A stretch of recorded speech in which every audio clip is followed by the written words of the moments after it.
Hey friends, welcome back to another video. My name is Emma Lefebvre, and today I'm going to show you how you can use just one color in a painting and make it look like an absolute masterpiece. So let's jump in and get started.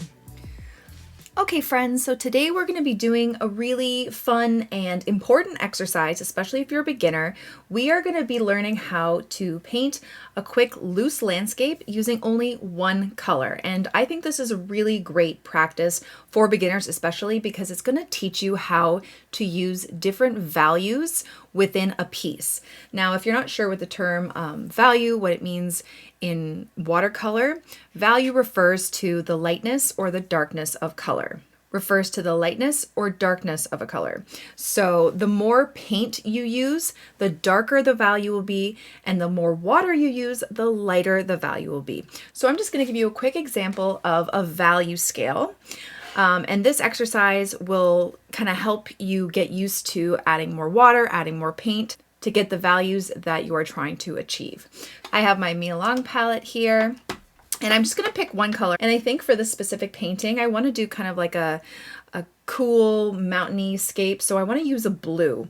So I'm going to pick a blue out of this palette, a nice dark blue. You know what, maybe indigo, because I feel like that's a really good one. And to achieve a really nice dark value, you're going to wet your brush and wet the paper and wet the paint. And you're just going to swish your brush in there a bunch of times so you can get this really nice saturated dark color like that. It should be nice and dark and thick. Now, to get a slightly lighter value of this color, what you can do is you can just dip your paintbrush in your water to remove some of that ink, swish it against the side of the jar, and then swatch it again.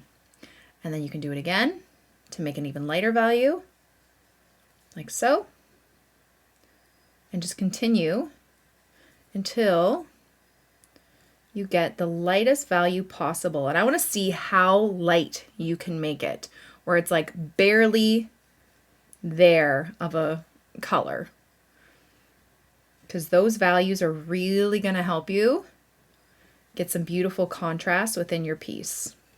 Okay, you can almost just wash it almost all off like so. So there is a value scale.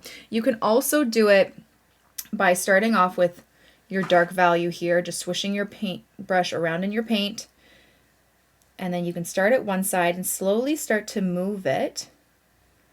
Then you can wash off your brush a little, run it against the side so it's not super wet, and then gently touch where you left off and continue to drag it until it gets lighter and lighter and lighter. And there's another value scale. Okay, so when you're working within a value scale within a piece, always start lighter and then start to add your darker values and your shadows. Okay, because you can always make a painting darker, but you can't make it lighter with watercolor because of its transparent nature. So I want you to start off by trying to make the lightest value possible. So you don't have to start here with your dark values and then wash it off. Another way to do that is wet your brush so it's nice and wet. Just dip it in your paint really quickly. Don't swish it around for a long time. Put it in a little mixing well in your palette. Add more water. And you can start off with a really nice light value that way. Okay? So if you just do a quick little dip just to pick up a tiny amount of that pigment, and then just add some water to your mixing well, you should be able to achieve a light value to start, okay? And then you can slowly start to, swipe your brush a couple more times to get a little bit more pigment. Work on a darker value, okay? So if you want to even just create a little swatch card of all the different values with one color, that will really help you. And then we can dive in our single color painting. Okay, so now we are going to start with our painting. I'm just using some Saunders Waterford watercolor paper here, and you can always tape down the edges if you want. Actually, I might do that. Now this paper comes on a block, but I've already removed it from the block, so that's why I'm going to tape it down. And taping it down to either your desk or a piece of cardboard, which I usually recommend, so you can move it around, just helps keep the paper flat, especially if you're using lots of water in your painting. And the type of tape that I'm using is just painter's tape. You can get some at the dollar store. This pink one came in my subscription box that I have with Craftimo as one of the free gifts, so that's why I'm just using this one. Nice and handy. I'm just going to tape it down. Okay, so now that it's all taped down, we can start. I'm just going to be using my size 12 round brush for this, and like I said, my indigo color from my Mia Long palette, and we can begin. So I have my color, actually there's a little bit of green in there. So I'm going to take a small amount of my indigo and just put it in my mixing bowl over here. Okay, and I'm going to start with some mountains. So I have a really light wash of my color, and I'm going to put my brush on its side, and I'm just going to kind of drag it across like so. And I kind of want this really light, kind of textured feel to it. See how I have some of these dry brush marks? Because my paintbrush is not very wet. You want to make sure it's not very wet. It just kind of gives this really nice effect for the mountains. And I'm just going to kind of, you can also hear it. That's how you know your brush is dry, when you can hear it on your paper. And I'm just kind of moving it down so I get this cool dry brush effect, like so.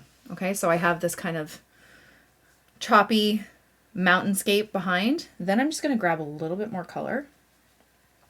And I'm just going to kind of go down one side of the mountain, just down the right side while it's still wet, and just add some color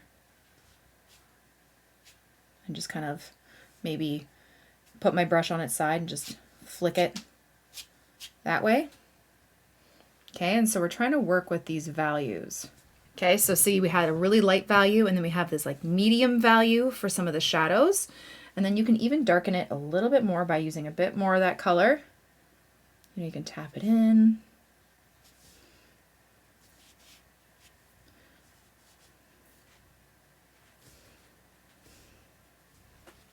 Like so. And while this is still wet, I think I'm actually going to grab some more of my indigo, and I'm going to go straight across. Is it still wet? No, it started to dry. And I'm just going to do some vertical lines, like there's like a tree, a bunch of trees here. I kind of wish these mountains were still wet, but they're not, because then I would get a nice bleed happening, like an out of focus look. Then I'm just going to take a little bit more, I'm going to wet it. Kind of want to create like a lake right here. So I'm just going to bring this down, kind of carve out a white part here. I'm going to get some more color and just move it along. So see how you get this kind of texture when you have a drier brush?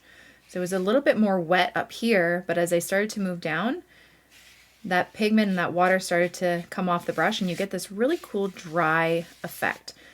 And I'm actually going to move my brush over this water here, just so there's a bit of texture there. Okay, now I want to deepen this even more. So I'm actually going to grab my size 6 or 2. Just want to wet this a bit more. And we're going to go even darker with our value. So I'm going to grab my size 2, and I'm going to really swish it around in my palette to get a really nice dark value. And I'm just going to try and add a bit more vertical lines here. Because this is still wet, they're going to kind of bleed, so it looks like there are these trees in the background. Okay. Gonna have some over here too. And you can even do like some little trees, so like a vertical line down, and then just kind of like these little horizontal strokes. Doesn't have to be perfect. I want to bring a bit more of that darker value to the base here. And even up there too, I think. We can have some I don't know what I'm doing there. Nope, don't like that. Just gonna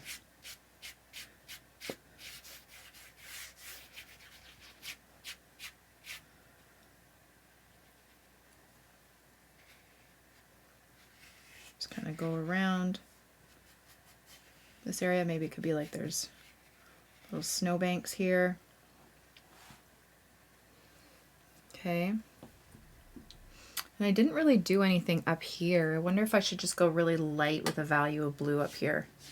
Just so it looks like there's a bit of a sky. Not going to bring it down to the mountain completely. Just a little bit, so when we take off the tape, a little bit in there. Looks like there's a bit of a sky. Like that. Maybe you could do some trees down here.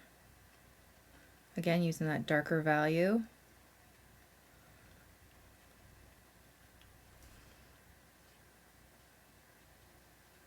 And then I like to wash off my brush and just kind of touch the bottom of it to let it bleed out a bit, like that.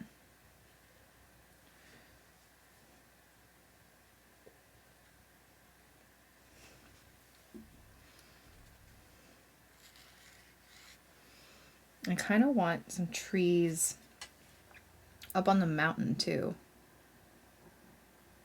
Just not as dark, just like a medium value.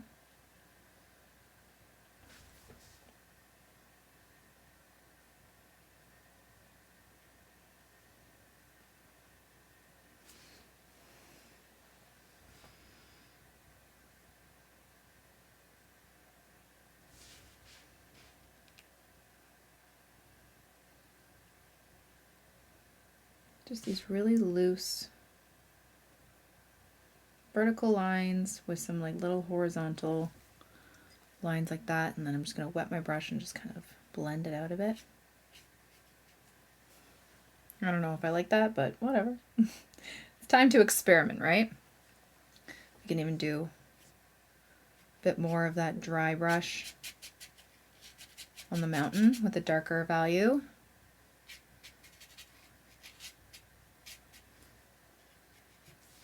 Oops, that's fine. Maybe do a couple trees over here, really, really far away. Like a cluster of these tiny little strokes.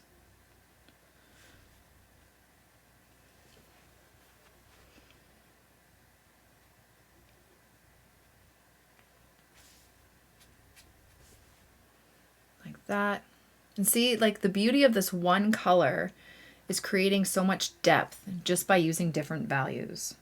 And that's the real purpose of this whole lesson. I'm gonna make some more trees over here, I think. At least some tops of trees.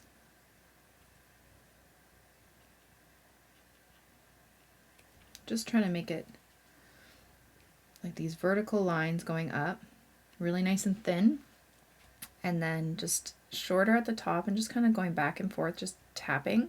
And you don't really want these trees like symmetrical.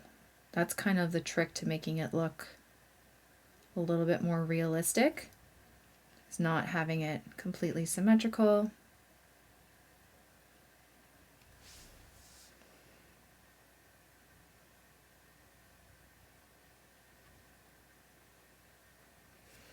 I might make it a little bit darker over here. Just kind of have it a little bit darker.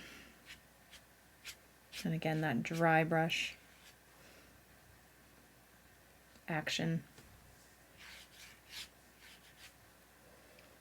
Like so. Like that. And honestly, you can just achieve so much. I wanted to do like little flicks of like grass or something down here. There we go. Just kind of like poking out of the ice. Wash off my brush. Kind of blend out the bottoms. Like that. And I think that's it. But that's what I wanted to achieve. So just kind of like practicing using different values. A little bit of darkness in here. and seeing what you can come up with. Is just making it simple and beautiful by just using that one color. And it's such great practice to use one color in different values throughout your work.